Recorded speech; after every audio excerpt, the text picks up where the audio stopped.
Om Swastiastu. Hari ini kami dari SKD 8 akan membahas student project kami mengenai anisometropia in children. Sebelum kami memulai, izinkan kami untuk memperkenalkan diri terlebih dahulu.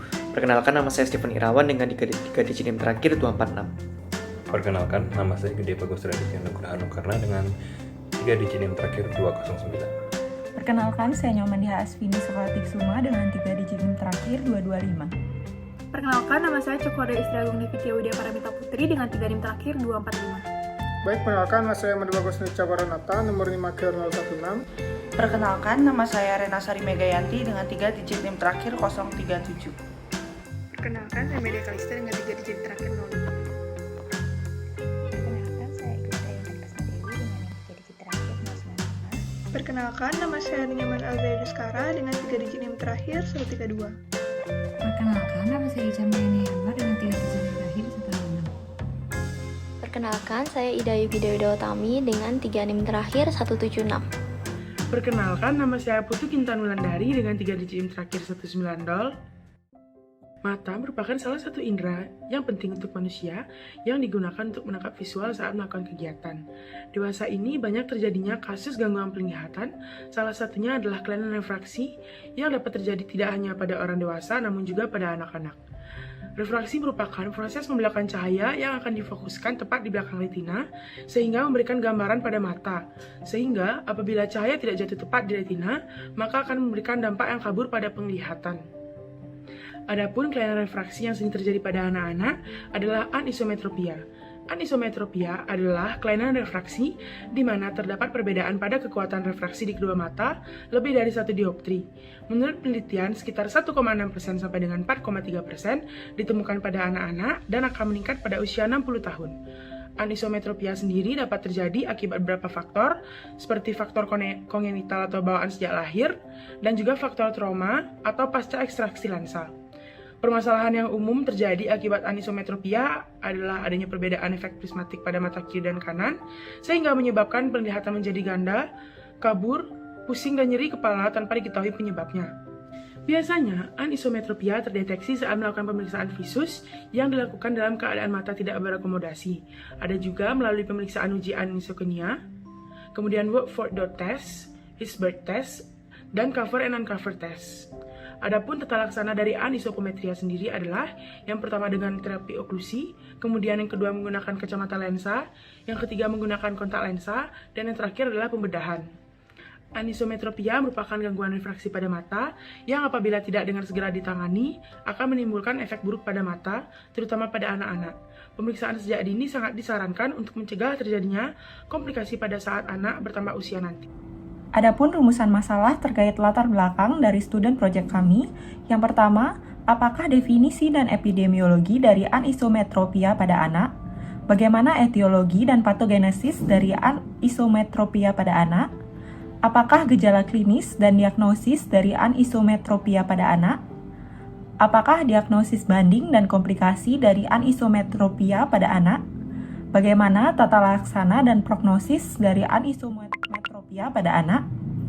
Adapun tujuan dari student project berdasarkan rumusan masalah tersebut untuk mengetahui definisi dan epidemiologi dari anisometropia pada anak, untuk mengetahui etiologi dan patogenesis dari anisometropia pada anak, mengetahui gejala klinis dan diagnosis anisometropia pada anak, mengetahui diagnosis banding dan komplikasi dari anisometropia pada anak, serta mengetahui prognosis dan tata laksana dari anisometropia pada anak.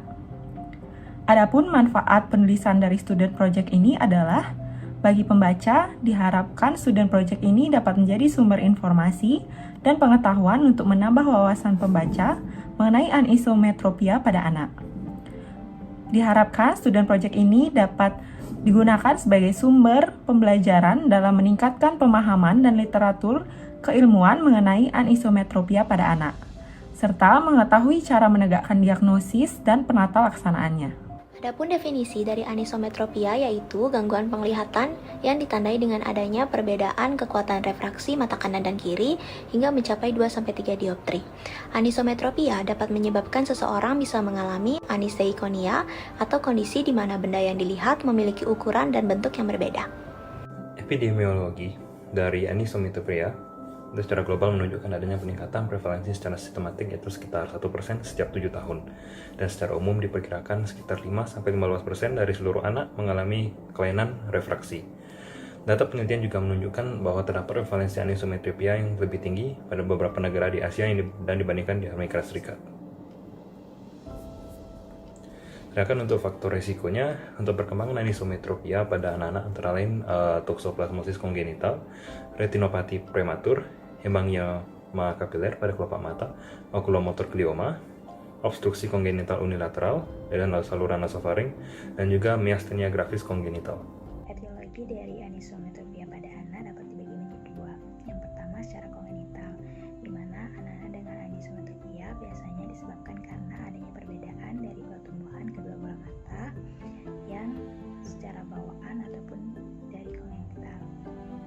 Yang kedua itu didapat ataupun acquired, yang dimana di sini keadaan anisometropia ini didapatkan karena ada beberapa kondisi. Yang pertama pasca operasi dari katarak, yang kedua karena adanya keratoplasti pada satu mata, kemudian kekuatan implan dari intraokuler yang salah, dan juga yang terakhir itu karena adanya cedera mata. Anisometropia pada umumnya bersifat kongenital, di mana dalam masa pertumbuhan, kedua mata tidak berkembang dengan sama dalam hal kekuatan refraksi. Anisometropia bisa terjadi pada semua golongan usia, di mana anisometropia cenderung didapat sejak lahir pada anak-anak. Anisometropia yang tidak terkoreksi pada anak-anak di bawah usia 5-6 tahun akan sangat mengganggu penglihatan binokuler dan akan mengarah pada amblyopia fungsional. Perbedaan kekuatan refraksi lensa sferis atau silinder pada mata kanan dan kiri merupakan penyebab dari anisometropia. Anisometropia juga dapat menyebabkan perbedaan efek prismatik pada mata kanan dan mata kiri, di mana akan mengganggu penglihatan binokuler.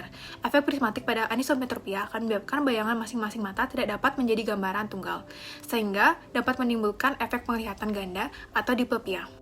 Penglihatan penderita anisometropia terdapat 3 macam pada umumnya, yaitu yang pertama, tetap didapatkan penglihatan binokuler, yang kedua, penglihatan bergantian atau alternating vision, dan yang terakhir yaitu penglihatan monokuler.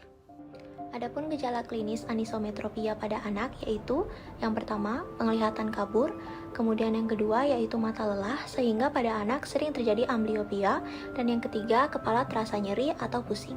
Anisometropia dapat didiagnosis dengan melakukan pemeriksaan tajam penglihatan atau visus. Pemeriksaan tajam penglihatan pada anak harus disesuaikan dengan umur, kondisi neurologik, kooperatif, dan kemampuan membaca dari anak. Anisometropia dapat dibagi menjadi beberapa tingkatan berdasarkan perbedaan refraksi antara kedua mata, yaitu yang pertama, perbedaan refraksi kurang dari 1,5 dioptri, di mana kedua mata masih dapat digunakan secara bersamaan dengan fungsi yang baik dan stereoskopik. Kemudian yang kedua, perbedaan refraksi antara 1,5 dioptri sampai 3 dioptri, di mana perbedaan silinder lebih bermakna daripada sferis. Dan yang ketiga, perbedaan refraksi lebih dari 3 dioptri. Diagnosis banding dari anisometropia, yang pertama ada anisokonia. Anisokonia merupakan kelainan di mana terdapat kelainan dalam melihat ukuran atau gambar. Lalu yang kedua ada amblyopia yang merupakan penurunan tajam penglihatan dengan adanya kelainan interpretasi pada persepsi kedalaman visual yang menyebabkan perbedaan titik fokus. Baik, selanjutnya bagian tata laksana. Yang pertama itu adalah undercorrection pada salah satu mata, yang kedua ortokratologi, yang ketiga koreksi penuh dengan adaptasi, yang keempat bedah refraktif, yang kelima lensa kontak, dan yang keenam kacamata iseikonik. Lalu saya akan menjelaskan prognosis dari anisometropia pada anak-anak. Dikatakan bahwa anisometropia sendiri kecenderungan akan mengakibatkan mata menjadi amblyopia atau mata malas. Dari beberapa sumber yang telah menuliskannya, antara lain Kopp 1944, Cepolsky et al. 1955, terkhususnya dengan judul With Hyperopic Anisometropia, Sense 1988. Akan tapi belum ada data pasti mengenai minimal anisometropia yang dapat menyebabkan amblyopia sendiri. Prognosis dari kasus anisometropia ini sendiri ditentukan dari seberapa awal anak mengeluhkan dari gangguan penglihatan dan seberapa cepat akan ditangani oleh dokter mata itu sendiri, dan semakin cepat penanganan tidak akan semakin buruk perhatian serta tidak akan semakin buruk dari prognosis itu sendiri. Mungkin sekian dari penjelasan saya. Komplikasi. Strabismus merupakan ketidakseimbangan kedudukan bola mata sehingga kedua mata tampak tidak searah. Perbedaan kekuatan refraksi menyebabkan mata yang sehat bekerja lebih keras dibandingkan yang sakit sehingga otot pada mata yang sakit melemah dan menyebabkan strabismus. Anisometropia adalah gangguan pada penglihatan yang ditandai dengan adanya perbedaan kekuatan refraksi pada kedua mata. Secara umum diperkirakan sekitar 5-15% dari seluruh anak mengalami kelainan refraksi. Anisometropia berisiko besar terjadi pada anak-anak yang mengidap toksoplasmosis kongenital, retinopati prematur, hemangioma kapiler pada kelopak mata, okulomotor glioma yang berkembang di dalam orbit, obstruksi kongenital unilateral dari saluran nasofaring, dan miastenia gravis kongenital. Faktor etiologi dari kelainan ini mengarah pada faktor kombinasi, yakni secara kongenital maupun lingkungan. Gejala dari anisometropia yang pada umumnya muncul atau dialami oleh anak-anak yaitu penglihatan kabur atau tajam penglihatan menurun karena adanya gangguan pada media refraksi. Anisometropia dapat didiagnosis dengan melakukan pemeriksaan tajam penglihatan atau visus. Diagnosis banding dari anisometropia pada anak yaitu anisekonia dan amblyopia. Penata laksana dari anisometropia meliputi under correction pada satu mata, ortokeratologi, koreksi penuh dengan adaptasi, bedah refraktif, lensa kontak, dan kacamata isekonik. Prognosis pada anisometropia ditentukan dari seberapa awal anak mengeluhkan penglihatan kabur dan cepat ditangani oleh dokter mata itu sendiri.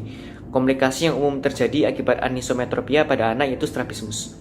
Sekian pemaparan dari kami, terima kasih dan akan saya tutup dengan Paramasanti. Om Santi Santi Santi Om.